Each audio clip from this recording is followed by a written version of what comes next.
Hello, I hope you're having a great day. My name is Nathan Brummel, and today in Modern Church History, we look at the life of Jonathan Edwards. In modern church history, we have a vast span of time to consider.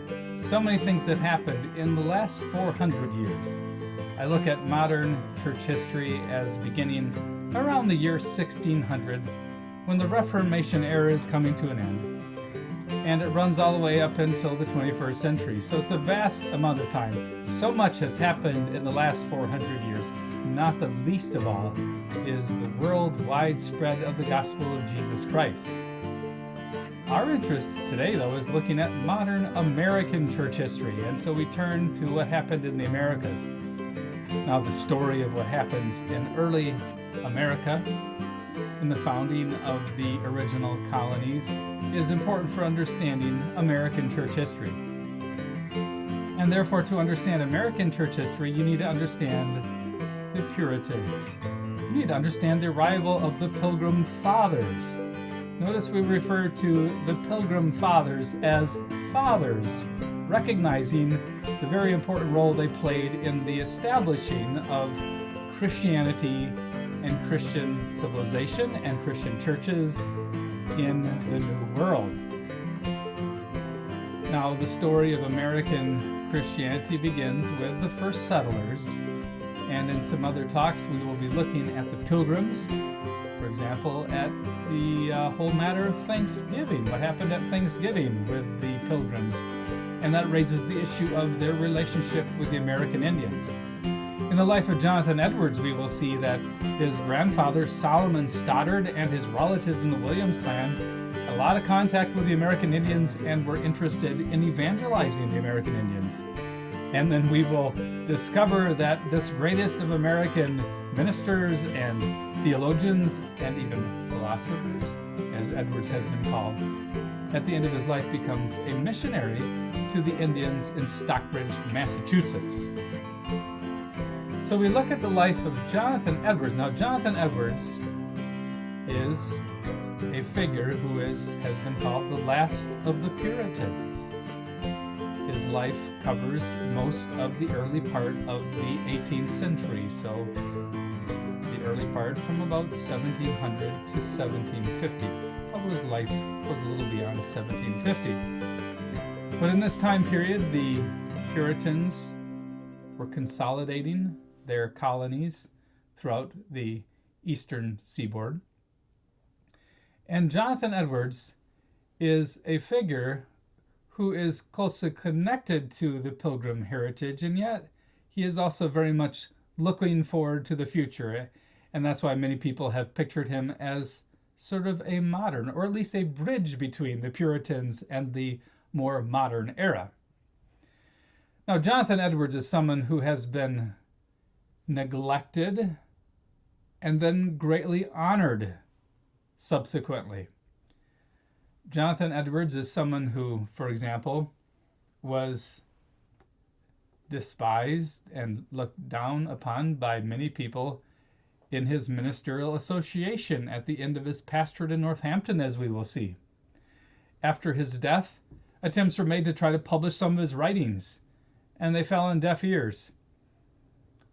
Jonathan Edwards supporters couldn't even get enough people to pay money to put some of his works into print. And so Edwards' influence fell into neglect. But then there was a revival in the next century as his books were published in Scotland by his supporters and then in the Americas too.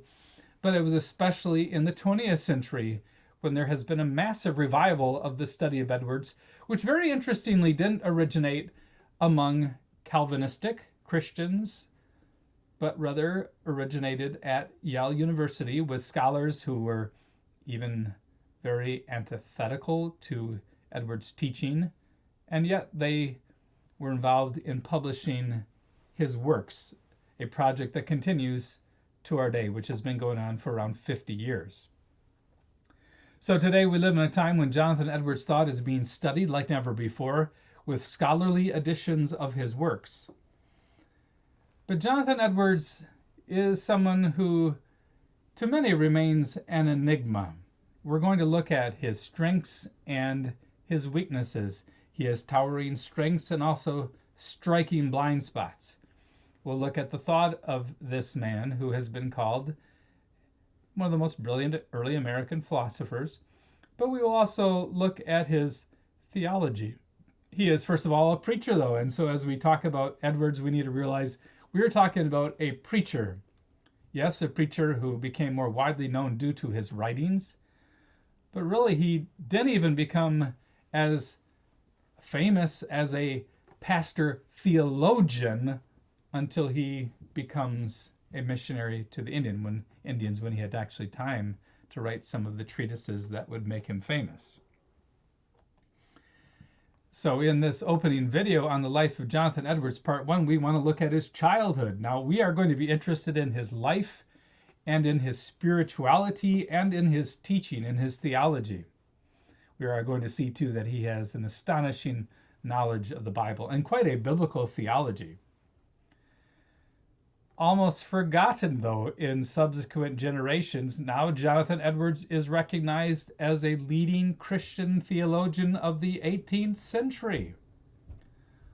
Although he was in his time a defender of confessional Calvinism, the teachings of the Westminster Confession of Faith and Catechism, against Arminian opponents, he was unfortunately remembered after his death for some of his idiosyncratic teachings. Yes, he had some wrong views, like he had a wrong view on the transmission of Adam's guilt to the human race. He made some big mistakes there.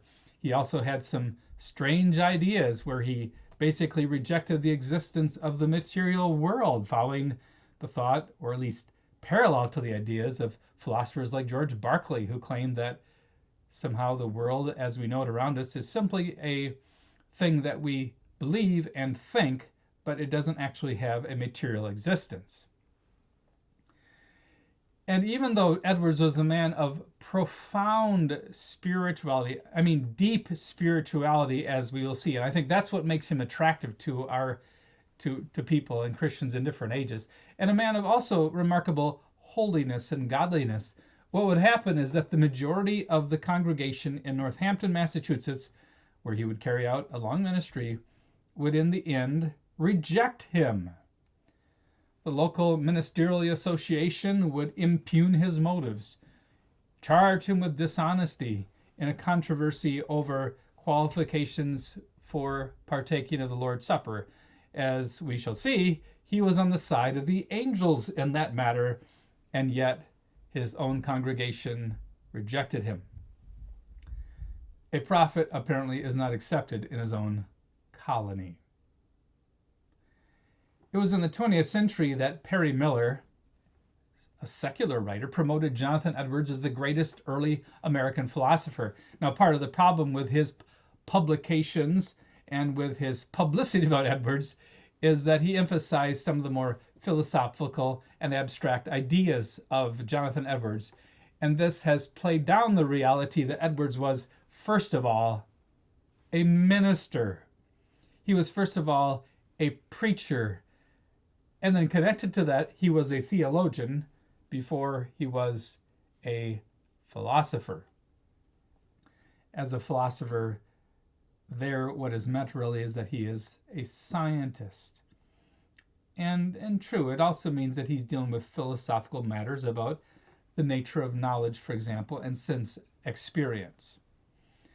To his contemporaries, Edwards was first of all a pastor. Think of someone like John Piper today.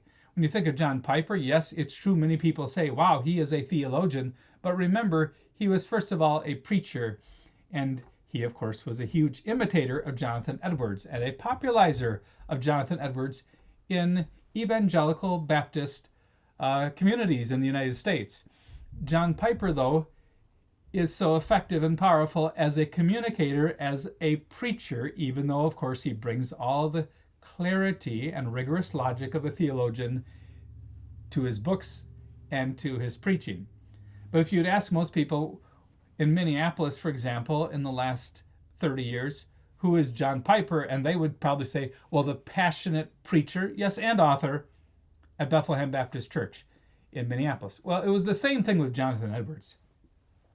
Yes, it's true that he was a theologian, but even during his long ministry in Northampton, most of the time what he's doing is he's preparing sermons. He's writing sermons. Yes, he's publishing some books, as we will see, like on the life of David Brainerd. And it's true that he's writing things defending the revivals. But he was focused on ministry. He was focused on the revivals. He was focused on analysis of the nature of genuine spirituality. And yet some of his most important works on that came very late in his career. It would only be when he arrived in Stockbridge, Massachusetts, as a missionary to the Indians that he would write some of his most important theological treatises on which his reputation as a theologian rests, like The Freedom of the Will, Original Sin, The End for Which God Created the World, and other works too. My first engagement with Jonathan Edwards came when I was a student at Calvin University in Grand Rapids, Michigan.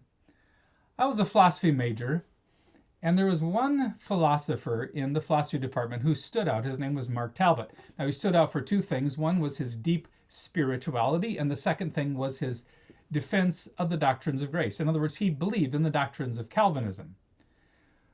Well, what he did is he offered an interim class on Edwards' book, The Religious Affections. This book is Edwards' attempt to evaluate the nature of genuine Christian emotions. And how do you tell genuine Christian emotions from, for example, people who act like they're Christians for a short period of time, or even can get all emotional, but as time goes on, it's quite clear that they haven't been born again, and their heart hasn't been changed, and they go on living an ungodly life in unbelief. Edwards was trying to figure out, what does the Bible say about genuine Christian affections or emotions? Well, Mark Talbot, my professor, valued Edwards not only for his Calvinism, but also for his deep spirituality. And it can be a challenge on Christian campuses to find professors who stand up for the doctrines of grace and are also interested in piety and in godliness. That's kind of a rare thing. Now, Talbot was interested in Edwards' approach to Christian experience. And what I did is I talked my younger sister, who was also going to Calvin University, into taking this class with me. So that was neat. We were able to take this class together. Now, Talbot was an intriguing and insightful teacher who then later moved on to Wheaton College, where he remains. But he led us through the very careful and logical arguments that Edwards makes about the nature of genuine affection or emotions. And I was struck by the fact that Edwards combined both an intense spirituality with just rigorous logic and very careful biblical exegesis. Now, at that point, I was already feeling a call to the ministry.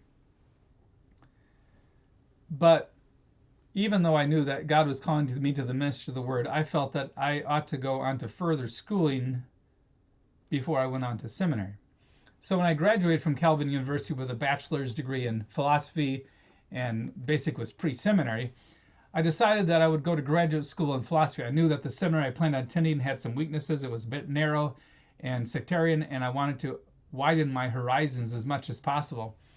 And so Talbot wrote a letter of recommendation for me to a professor at the University of Wisconsin who was doing some research on Jonathan Edwards. Notice how in the 20th century you could find professors of philosophy who were Christians doing research on Jonathan Edwards. And so I contacted William Wainwright at the University of Wisconsin, who had done some writing on Edwards, and I attended there, and I decided that I would work on a master's thesis on some topic in Edwards' thought. Now that would allow me to study both philosophy and theology together in graduate school in philosophy. Now, meanwhile, I met John Gerstner. Now, John Gerstner has been a towering figure in Presbyterian circles, and he has been one of the main advocates and publicists for Jonathan Edwards' theology in the 20th century. In fact, he has written a multi-volume work, The Rational Biblical Theology of Jonathan Edwards. He gave some lectures at 7th Reformed Church in Grand Rapids, Michigan on Edwards' thought. And what happened is that he did what he did elsewhere, is that he publicly said that If anybody would be willing to read through two thick volumes of Jonathan Edwards' works, he would give them to you for free. Well, I was a poor seminary student, and I was planning on studying Edwards, so I took him up on his offer. So he gave me free copies of the 2 volumes of the works of Jonathan Edwards, which were published back in the 1800s. And of course, that has now been replaced sort of by the multi-volume Yale edition of Edwards' works. But I took him up on the offer. So the next 2 years, you could find me sitting on a bench along the shores of Lake Michigan in Milwaukee at the University of Wisconsin there, reading the tiny print from those large volumes. And Gerstner recommended that I write a master's thesis on the freedom of the will. And that's exactly what I did. I analyzed one of the crucial arguments that Edwards makes in the freedom of the will, and then brought his argument into contact with the thought of some present Christian philosophers who were on both sides of the matter. Some were arguing for Arminian understandings, for example, of human freedom. And so I finished a thesis on Edwards and continued to read him. And when the opportunity presented itself, for example, I was able to obtain the multi-volume works of Edwards, printed by the Yale University Press, for our library at our Danville prison campus of Divine Hope Reformed Bible Seminary. And also have been working on collecting other books on Edwards, so we have a rich collection. Now, there has been growing interest in Edwards partly because of the fact that in America there has been a revival of the study of the founding fathers of America. That happened in the 20th century. In the second half of the 20th century, especially, a river of books has begun to flow on the life of the founding fathers. Men like George Washington, Thomas Jefferson, John Adams, Benjamin Franklin, and numerous other founding fathers and their wives. Certain early Americans have received that honorific title, Founding Father. These are people, for example, who signed the Declaration of Independence. Now, some prominent Americans were neglected historically. For example, John Adams, the first president to be defeated in an attempt at re-election. He was the second president of the United States. He fell into disrepute. Now, part of that was due to his loss to Thomas Jefferson. Americans like winners. They don't like losers. And on top of that, John Adams had some un-American ideas he promoted, like he advocated when he was vice president that the Congress create a title of nobility for American presidents. So for George Washington, first of all. Part of the problem was that he had spent a good number of years as a diplomat in Europe, a diplomat for the American Congress during the Revolutionary War. And there he had sort of just seen what was going on with titles and nobility in Europe. And he somehow just assumed that the only way in which the American president would get any respect from European rulers is if the president would have some type of title for nobility. Well, he was skewered in the press for this sort of thing. He also had some strange ideas, like he thought that, well, we should leave open in the future whether or not we might actually have a king. Like if some problems might be develop in the future and maybe we'll need a king. Well, he was clearly out of sync with how American opinion had seriously changed in the 1770s. Now, part of the problem, too, was that his family didn't make his papers public for 100 years. So it took finally the publication of his private letters, like those to Thomas Jefferson, with whom he renewed a friendship in the last decades of his life. The publication of those in the 1950s suddenly led historians to recognize the humanity of this man and how intriguing he was, the role he had played in really the American understanding of constitutional law. So once again, he was honored as a founding father. My point is that there have been people like John Adams who have suffered neglect and then been recognized as a founding father. Jonathan Edwards also suffered at the hands of his family. For example, his son, Jonathan Edwards Jr., he turned away from the confessional Calvinism of his father, and he did not publish his father's extensive private papers or even some of his more important works. And then he suffered at the hands of his friends too. For example, one of his leading disciples, Samuel Hopkins, worked at publicizing some of his writings, but the problem is that he published some of the writings of Edwards that were idiosyncratic, that were teaching some things that were highly controversial. And then early attempts at publishing some of his writings just crashed and burned. They didn't find a readership in the time leading up to the Revolutionary War. And so Jonathan Edwards was neglected. It would be only in the 1800s that his sermons began to be published, other writings began to be published in Scotland and in America. But, it would take until the 20th century and the influence of Perry Miller and others and Yale University's decision to lead the publication of the scholarly works of Jonathan Edwards, for Edwards really to be recognized as the founding father he is of evangelicalism and evangelical Calvinism in America. In the 18th and 19th century, the people who published him were mostly sympathetic to his evangelical Calvinism. Or like John Wesley, they were supportive of his teaching on revivals and would publish his works and then edit out whatever they didn't like. But now the publication of the Yale edition of Edwards' works has been influenced by this newfound interest in America's founding fathers and in the early thinkers like Edwards who played a role in the shaping of American religious history. So Edwards was not a founding father of the United States as a country independent from Britain. He didn't sign the Declaration of Independence.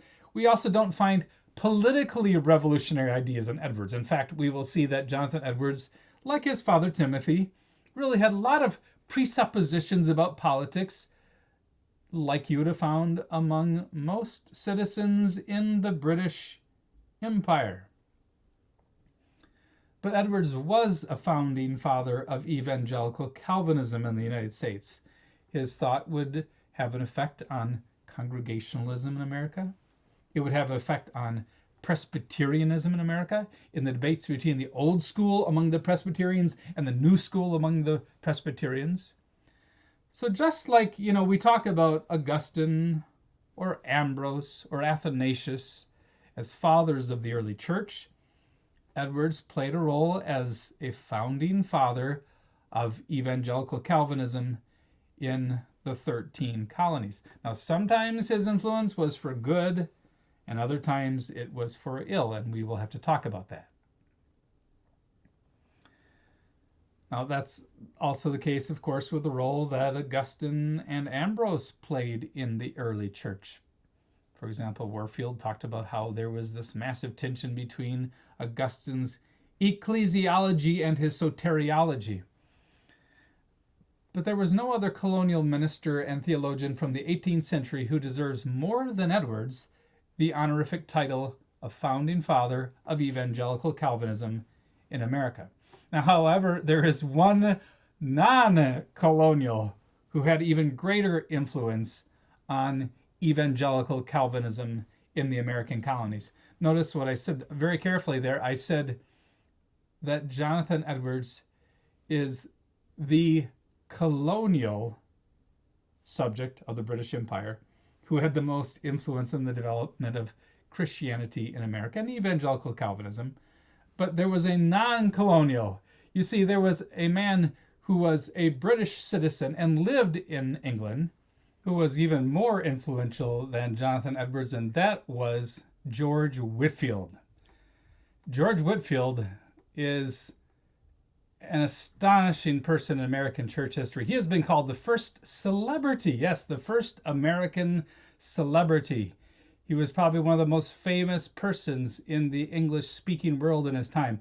And no doubt more people heard him preach in person, speak in person, than anybody else on the face of the earth at his time. He was an evangelical, Calvinistic priest in the Church of England, of all things. And he had such a great influence in America because he made numerous trips to the colonies where he preached the gospel to thousands and thousands of auditors. He would play a role in what was called the Great Awakening, an event which is also closely connected to Edwards' own life and ministry. It would be Whitfield's approach and his methodology that would have a huge impact on American evangelical religion. For example, he didn't follow the normal rules in the Church of England that each priest would just preach in his own church and stay in his own parish. Even though he was an Anglican priest, he preached everywhere. He preached throughout England. He preached to the coal miners up in the northern part in Scotland. He also preached throughout the colonies. He also was someone characterized by intense emotion. He preached extemporaneously, and he could hardly avoid weeping, for example, and expressing profound emotions, and he had an astonishing ability to move the hearts and emotions of his auditors. In fact, Benjamin Franklin, a secularist, a deist, who yet was a very close friend of Whitfield, said that by the way in which Whitfield pronounced the name Methuselah, he could cause his auditors to weep. Therefore, we will have to look, of course, at George Whitfield too, because he plays a very important role in American church history. And also he has contact with Edwards. He meets Edwards' parents famously. And so in this opening session, what we've done is we've sort of introduced Jonathan Edwards as a person whose legacy and memory has been revived. And we're going to see that, yes, we should approach him as one of the founding fathers of American Evangelical Calvinism. In our next segment, we will begin to look at the childhood of Edwards. We'll look at his dad and mom. We'll meet his dad, Timothy Edwards, and his mother, Esther Stoddard Edwards, and we'll learn about the home in which he grew up, in which people would say there were 60 feet of daughters, and Edwards was the only son. I hope you've got a bit of a sense of the importance of Jonathan Edwards, his life and his thought for American church history, and next time we will look at his childhood. I'm always intrigued by the childhood and youth of important people, because as they say, the child is the father of the man.